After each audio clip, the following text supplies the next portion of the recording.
첫 설교인데요. 네. 제 이름 아세요? 아, 진짜 아세요? 네. 문혁 목사입니다. 네. 3주 전에 인사드리면서 제주도에서 이사 온 지 3일 됐습니다. 그랬는데요. 네. 몇몇 분들이 이제 물으시더라고요. 문혁 목사님, 제주도가 고향입니까? 어떠세요? 제주도 사람 같아 보이세요? 아니요, 안 그러세요? 네. 제주도는 제 마음의 고향입니다. 네. 아쉽게도 저는 서울에서 태어났습니다. 네. 에이, 목사님, 제주도 사람 아닌데 그렇게 소개하셨어요? 그러실 수 있는데 예배 중간에 소개를 했잖아요. 그쵸? 넉넉하지 않은 시간에. 저는 서울 태어나고 부천에서 학창시 시절을 지내고 대학부터 서울에서 쭉 살다가 일산 분당에 살다가 제주에는 2년만 살았습니다. 이렇게 길게 얘기하고 싶었지만 줄이다 보니 그렇게 됐습니다. 제주도에서 온 목사님이라고 부르셨죠? 안 그러셨어요?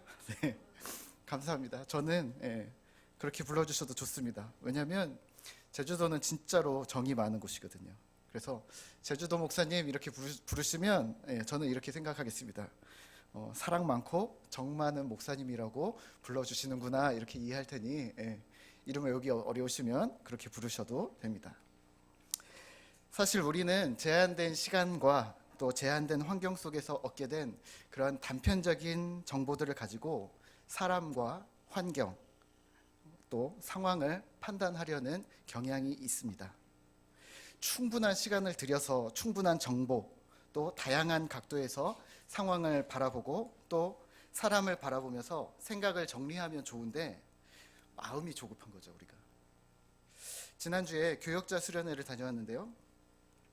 저희 같은 신입 교역자들에게는 아주 매우 분주한 시간입니다. 왜냐하면 그 짧은 1박 2일의 시간 동안 앞으로 함께 동역하게 될 우리 교역자들을 최대한 많이 이해해야 하기 때문이에요. 저는 이래요. 먼저 어디 사람인지 먼저 묻습니다. 그리고 또 말하는 태도, 행동을 보고 어떤 사람인가 가늠해 봅니다. 그리고 다른 사람들의 이제 평판을 들으면서 나만 그렇게 생각했나 아니면 모두가 그렇게 생각하고 있는가 하고 이렇게 맞춰봅니다. 이런 거예요. 김대우 목사님이 저만 보면 눈만 마주치면 자꾸 끄덕끄덕 거리는 거예요. 그래서 인사인가? 분명히 아까 들어왔을 때 인사했는데 복도에서 또 인사를 그래서 처음에 모르고 같이 인사를 했습니다. 근데 인사가 아닌 것 같아요. 조금 시간이 지나니까 며칠 지나니까 계속 끄덕끄덕 하시는데 잘하고 있어. 신입 교역자니까 목사님 잘하고 있어요. 막 이런 격려의 느낌인가? 라고 생각했는데 제가 뭘 한 게 없거든요. 아무것도 한 게 없는데 계속 끄덕거리는 거예요. 그래서 제가 여쭸어요. 목사님 고향이 어디세요? 그랬더니 전주입니다. 그러는 거예요. 전라북도. 제가 전주에서 군 생활을 했는데요. 전북 사람들이 했징, 그랬징 하면서 이렇게 뭔가 좀 푸근하면서 이렇게 독특한 추임새가 있어요. 그래서 목사님이 저보고 끄덕끄덕 하시는 거 그냥 호감의 표시구나 하고 이해하게 됐습니다. 물론 단편적입니다. 김대우 목사님 만난 지 아직 한 달도 안 됐기 때문에 이제 계속 지켜봐야 합니다. 괜찮은 사람인가 안 괜찮은 사람인가 정보가 더 필요하고 사실은 결국 시간이 더 필요합니다. 좋은 정보가 있으면 알려주시고요. 그러면서 사실은 뭐냐면 우리 둘의 신뢰 관계를 이제 쌓아가는 겁니다. 마찬가지로 우리 하늘빛 우리 교회 성도님들과 저도 서로 알아가고 이해하는데 충분한 믿음의 교제가 필요하고 또 그만큼 시간이 필요할 겁니다. 그러다 보면 하늘빛 우리 교회의 가족이 저도 되어져 있겠죠. 이게 뭐냐면 신뢰입니다. 충분히 믿고 의지할 수 있도록 신뢰를 쌓아 나가야 하는데 짧은 시간에 단편적인 정보들로 성급히 결정해 버리면 안 되는 것이죠. 조급하지만 않으면 됩니다. 그렇겠죠? 근데 어디 사람뿐인가요? 우리는 단편적인 정보로 환경을 단정 짓습니다. 이건 가망이 없어. 내가 알아. 이건 안 돼. 심지어는 하나님에 대해서까지 단정 짓습니다. 그건 하나님도 어쩔 수 없으실걸요? 그 사람 하나님이 포기한 사람 아닙니까? 하나님은 현실 세계에 개입하지 않으시잖아요. 너무 성급하게 포기하거나 단정지어 버린 것은 아니십니까? 오늘 이 자리에 나오신 성도님들은 하나님을 어떻게 이해하고 계십니까? 하나님과의 충분한 신뢰를 쌓으셨습니까? 혹 하나님과의 신뢰를 쌓기에 충분한 시간을 들이지 못하셔서 여전히 그 자리에 계신 것은 아닙니까? 오늘 우리가 묵상하고 있는 시편 말씀은 그 쓰여지는 시간과 편집되는 시간들이 우리가 상상하지 못할 만큼 충분히 많은 시간과 노력을 들였습니다. 출애굽기에 등장하는 모세의 글도 있습니다. 거기서부터 시작해서 다윗, 솔로몬, 이스라엘이 멸망할 때도 있고요, 포로 생활 중에도 있고요, 그리고 포로를 귀환하기까지 장장 1000년간 쓰여진 글들이 바로 시편입니다. 시편이 1권, 2권, 3권, 4권 해서 5권까지 있는 거 아시죠? 5권까지 있는데 이 편집을 언제 시작했냐? 다윗 왕 때 시작했습니다. 그래서 1권에 다윗이 지은 글들이 좀 많습니다. 근데 모으다 보니까 좋은 거예요. 더 모으자 하다 보니까 많이 모았는데 언제까지 모았냐면 다윗, 솔로몬 역대 왕조를 지나면서 포로 시대 귀환까지 거의 500년 동안을 편집한 책이 바로 시편입니다. 그러니까 1000년 동안 쓰고 500년 동안 편집한 책이 바로 시편인 것입니다. 엄청나죠? 근데요, 시편은 다른 성경과는 성격이 좀 많이 다릅니다. 보통 성경은 이렇습니다. 하나님의 말씀이 딱 임합니다. 이리 해라. 그러면 선지자나 이스라엘 백성이 순종하거나 불순종합니다. 그리고 그 결과 삶의 모습들을 보여줍니다. 예를 들면 이렇습니다. 다윗 나가서 싸워. 그랬더니 예 하나님 하고 순종하겠습니다. 그러고서 나가서 골리앗과 싸움입니다. 만군의 여호와의 이름으로 나가노라 딱 하고 승리. 우리가 이 스토리를 보면서 하나님께서 살아 계시는구나. 이렇게 스토리와 대사들을 기록하고 있다면 오늘 시편은 시대마다 등장하는 사람들의 고백, 예를 들면 다윗과 골리앗 사건이 설명되지 않고 단순히 다윗의 말만 기록하고 있습니다. 예를 들면 이렇습니다. 너는 칼과 단창으로 내게 오거니와 나는 만군의 여호와의 이름으로 내게 나아가노라 라고 시편에 만약에 기록되어져 있으면 누가 한 말인데 모르는 거예요. 어디서 왜 어떤 상황에 그렇게 말했는데 이런 설명이 많이 생략된 게 바로 시편입니다. 대사만 모아놓은 거죠. 다시 말하면 사람들의 반응, 고백, 감정, 기도들을 모아놓았습니다. 시편에 이렇게 써 있습니다. 하나님 우리가 바벨론 강변 거기 앉아서 시온을 기억하며 울었습니다. 왜 울었어? 몰라요. 우리는 누군데? 배경을 이해하지 못하면 왜 울었는지 우리가 누군지 모르는 겁니다. 무슨 상황인데? 포로 시대 상황이었거든요. 바벨론에서 지은 시거든요. 여호와께 감사하라 그는 선하시며 인자하심이 영원하미로다. 시편을 찾아보면 한 10편 이상이 똑같은 문구가 계속 등장합니다. 근데요, 이 문구가 언제 사용되었냐면 다윗 시대에도 그리고 400년이 지난 예레미야 시대에도 같은 찬양을 수없이 드렸는데 그래서 성경이 계속 반복해서 5권에서 계속해서 등장을 하는데 누가 왜 어디서 이렇게 찬양했는지 명확하지가 않습니다. 더군다나 하나님이 직접 하신 말씀이 아닙니다. 인간이 한 말입니다. 아니 목사님 그러면 시편이 어떻게 하나님의 말씀입니까? 인간의 말 아닙니까? 아니요, 하나님의 말씀 맞습니다. 왜요? 다른 성경들은 하나님의 말씀이 임하신 것, 그것이 인간의 삶에 적용된 삶의 스토리들을 기록했다면 오늘 시편은 그 스토리를 경험한 수많은 사람들이 충분히 많은 시간을 들여서 행복이든 불행이든 기쁨이든 슬픔이든 하나님께 올려드렸던 믿음의 고백들이기 때문입니다. 수많은 믿음의 선배들이 이 고백이 후대의 우리들에게 강력한 모본을 보여줍니다. 믿음의 반응은, 기도는, 찬양은 이렇게 하는 것이구나. 시편을 읽으면서 하나님이 내 삶에 일하시는 것을 경험하면 우리도 이렇게 고백해야 하는구나 배우는 겁니다. 오늘 특별히 우리가 읽은 시편 119편은 수많은 믿음의 고백들 중에 하나님의 말씀에 대한 뜨거운 열정을 기록하고 있습니다. 특히 49절부터 시작되는 이 한 단락과 또 137절부터 시작되어지는 이 두 단락에는 특이한 상황이 주어집니다. 어떤 상황이냐면 환난입니다. 핍박과 대적입니다. 우리의 마음을 무너지게 만드는 그런 절박한 순간들을 함께 묘사하며 내가 하나님의 말씀을 사모합니다 라고 고백하고 있습니다. 50절입니다. 한번 보실래요? 이 말씀은 고난 중의 위로라. 51절입니다. 교만한 자들이 나를 심히 조롱하였어도 나는 주의 법을 떠나지 아니하였나이다. 내 주위에서 거들먹거리면서 교만하게 구는 자들이 하나님을 무시하고 조롱하는 상황에서도 또 53절입니다. 주의 법을 버린 악인들로 말미암아 내가 맹렬한 분노에 사로잡혔나이다. 하나님 없는 것처럼 행동하는 그 악인, 조롱하는 자들과 내가 맞닥뜨렸지만 나는 그럼에도 주의 법을 떠나지 않았습니다. 54절입니다. 내가 나그네 된 집에서도 나그네처럼 떠돌이처럼 외롭고 지치고 안정되지 않은 우리의 삶, 내 삶의 상황에서도 55절입니다. 내가 밤에 주의 이름을 기억하고 빛이 보이지 않는 어둠의 상황, 막막하고 답답한 내 인생의 밤에서도 그럼에도 불구하고 나는 주님을 떠나지 않았습니다. 오늘 우리는 어떤 상황 가운데 계십니까? 평안하고 기쁨의 상황입니까? 네. 그러면 하나님을 의지하십시오. 하나님을 기억하십시오. 혹시 슬픔과 눈물, 고통의 상황 중이십니까? 네.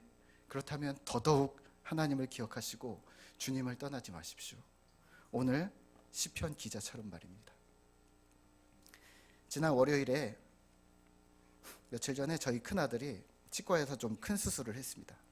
과잉치라고 해가지고 치아가 나오는 자리 한 곳에 이가 두 개가 생겼는데 이렇게 덧니가 아니라 하나는 이렇게 나고 하나는 이렇게 올라가는 거예요. 그래서 위 천장으로 올라간다고 그러는 거예요. 그래서 정상적인 이가 이렇게 내려오는 거를 이렇게 방해를 한다는 거, 서로 만나서. 그래서 어떻게 하냐면 입천장을 이렇게 찢어서 이를 빼는 수술을 이제 하는데 부분 마취를 했습니다. 애가 움직일까봐 이제 붙잡으러 들어갔죠. 예. 한 손으로는 아이의 손을 잡고 꼭 잡고 또 한 손으로는 이제 다리를 꽉 잡고 있는데 어디가 보이겠어요? 이렇게 하고 있으면 입천장이 보이겠죠. 예. 의사 선생님보다 더 잘 보이는 거예요. 다 보이는데 받겠어요, 안 받겠어요? 좋은 자리인데 수술하는 거를 봤습니다. 예. 아빠니까 봐야 돼 하고서 눈을 치켜두고 봤는데 이가 잘 안 나오니까 마취를 하긴 했는데 이가 잘 안 나오니까 천장을 째고 막 이렇게 쑤시고 이를 발견한 거예요. 근데 이게 저는 톡 나올 줄 알았는데 톡 안 나오는 거예요.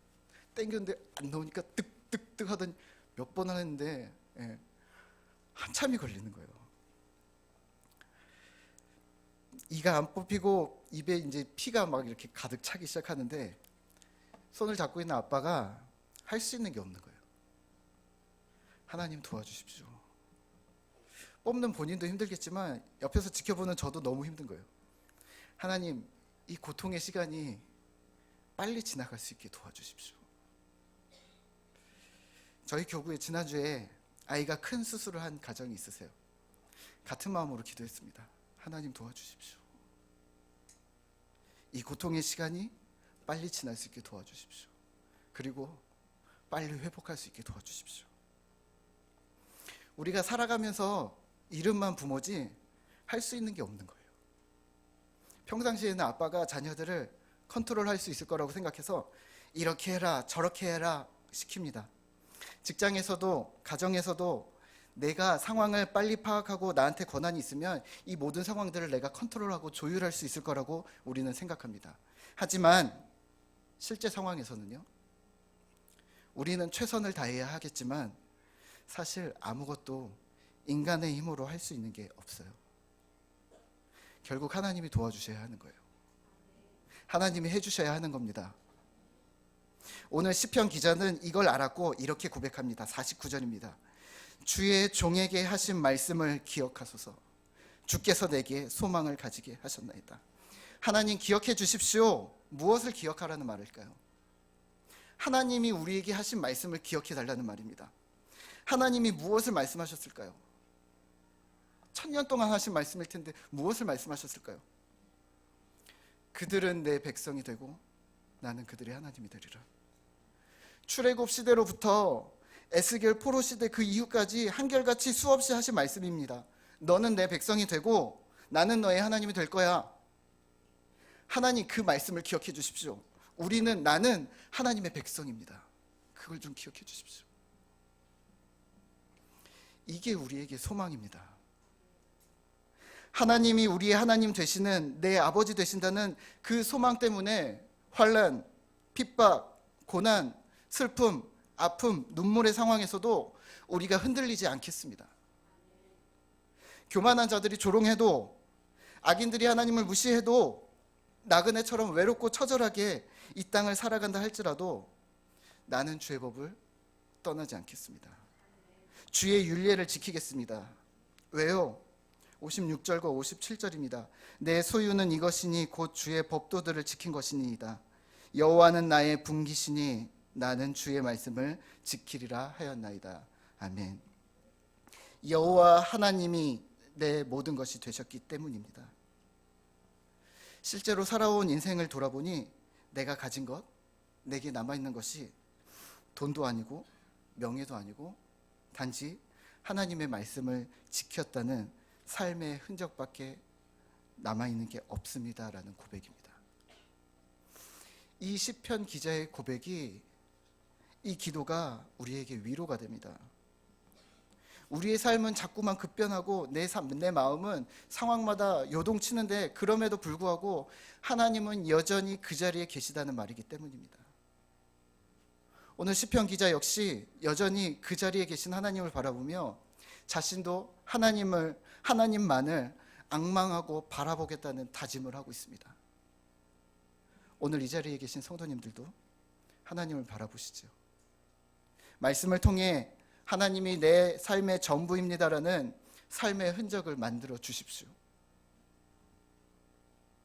예, 목사님, 저도 압니다. 근데 그게 쉽지가 않습니다.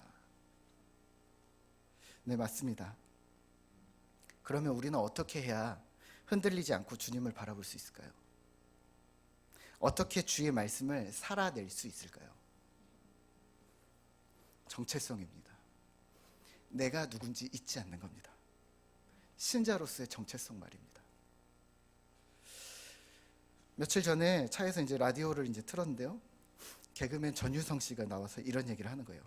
이번 1월 1일에 어디 무슨 높은 산에, 교회 안 다니시나 봐요. 높은 산에 새해 해돋이를 보려고 밤에 이렇게 올라가서 밤새 올라갔답니다. 딱 올라갔는데 산 정상에 많은 사람들이 이미 있더래요. 카메라 막 준비하고 있고 막 사람들이 소원 빌려고 막 이러고 있고. 그런데 갑자기 해가 뜨는 딱 그 시간에 구름이 끼고 눈이 와서 해돋이를 못 보게 됐다는 거예요. 사람들이 상심해서 내려가는데 자기도 상심해서 내려왔다고 하면서 이런 후회를 하는 거예요. 아, 왜 거기서 사람들에게 웃음을 주지 못했을까요? 우리가 해돋이는 못 봤지만 웃으면서 노래라도 합시다. 딱 나타나서 이걸 했어야 되는데 이걸 못했다는 거예요. 그러면서 뭐라고 하냐면, 개그맨은 어디서나 웃음을 주는 사람이어야 하는데 저도 마음이 상해서 개그맨으로서의 정체성을 잊었습니다. 이러는 거예요. 그래서 라디오를 들으면서 하면서 정체성? 개그맨이 정체성이 있어? 하고 이렇게 생각을 하는데 이어서 이러는 거예요. 무대에 있으나 산에 있으나 개그맨은 개그맨이죠. 개그맨이 산에서 직무유기를 했습니다. 웃음을 전달하지 못했습니다. 깜짝 놀랐습니다. 오늘 우리는요, 혹 내 상황, 환경에 휩쓸려 신자라는 정체성을 잃어버리고 있지는 않습니까? 세상 직업도 정체성을 운운하는데 하물며 신자가, 하나님 백성인 우리는 세상 속에 휩쓸려서 내가 누구인지 잊은 건 아니십니까? 제가 육지로 올라오면서 가까운 안산에 있는 아는 동생에게 전화를 했습니다. 제주도에서는 이곳을 육지라고 부릅니다. 부산이든 서울이든 모두가 육지입니다. 가까운 동생한테 전화를 했습니다. 지혁아, 야, 내가 동탄으로 이사 왔다. 우리 교회 좋은데 야, 너도 와라. 이제 믿음 회복해야지. 교회를 안 다니면 어릴 때 좀 다녔대요. 믿음 회복해야지 했더니 이 친구가 이러는 거예요. 형, 믿음이 회복이 되는 건가요? 이러는 거예요. 이런 뉘앙스였어요. 에이 형, 요즘에 누가 믿음을 회복시켜요? 믿음은 그냥 버리는 거예요. 이런 느낌이었어요. 제가 갑자기 발끈해서 얘기했습니다. 야, 약속이 깨라고 있는 거냐, 지키라고 있는 거냐? 지키라고 있는 거잖아. 믿음이 회복되라고 있는 거지, 버리라고 있는 거냐? 아니야. 우리는요, 내가 누구인지 잊으시면 안 됩니다. 주변의 수많은 사람들이 자신이 신자임을 잊고 직무유기를 할 때 나도 덩달아서 믿음을 버리면 안 됩니다. 우리가 신자임을 기억하셔야 합니다. 세상은 이렇게 말합니다. 누가 믿음으로 세상을 삽니까? 요즘에 누가 그럽니까? 그런 사람이 어디 있습니까? 그런다 할지라도 우리는 우리가 누구인지 잊으면 안 됩니다. 오늘 우리는 신자입니다. 믿음으로 세상을 살아가는 신자 말입니다. 여기서 말씀은 매우 중요한 역할을 합니다. 말씀은 우리가 신자라는 것, 내가 하나님 백성이라는 것을 자꾸만 기억하게 만듭니다. 오늘 시편은 자신이 신자임을 끊임없이 고백하고 있습니다. 오늘 읽지는 않았지만요, 61절에 보시면 악인들의 줄이 내게 두루 얽혔을지라도 나는 주의 법을 잊지 아니하나이다. 68절입니다. 교만한 자들이 나를 치려해도 나는 전심으로 주의 법을 지키겠습니다. 119편 11절입니다. 내가 주께 범죄하지 아니하려 하여 주의 말씀을 내 마음에 두었나이다. 한마디로 요약하면 무엇일까요? 하나님, 내가 신자입니다. 주의 말씀으로 살아가는 신자입니다. 우리는 이렇게 착각합니다. 내가 하나님 말씀을 좀 잘 지키면, 교회 봉사하면, 내가 마음 좀 너그럽게 살고 착한 일 하면, 전도 좀 하면 하나님이 내 앞길을 평탄하게 해주실 거야. 아니요, 거꾸로 생각하셨습니다. 하나님께서 이미 우리에게 은혜를 주셨기 때문에, 우리 삶에 생명 주시고 믿음을 주셨기 때문에 내가 하나님 떠날 생각을, 말씀에서 떠날 생각을 아예 안 하는 겁니다. 그게 신자입니다. 믿어서 신자가 되는 게 아니라 내가 그냥 그런 생각조차 안 하는 겁니다. 그게 신자입니다. 자녀들을 생각해 보세요. 우리 자녀들이, 우리 아들이 잘나고 똑똑해서 아들 삼으셨습니까? 아니요. 내 아들을 그냥 낳았는데 내 아들이라서 더 특별히 사랑하고, 우리 자녀들은 우리 집 떠나서 옆집에서 살 생각을 그냥 전혀 안 하는 겁니다. 내 부모님이 여기인데 어딜 가요? 요한복음 15장 5절입니다. 나는 포도나무요 너희는 가지라. 그가 내 안에 내가 그 안에 거하면 사람이 열매를 많이 맺나니 나를 떠나서는 너희가 아무것도 할 수 없음이라.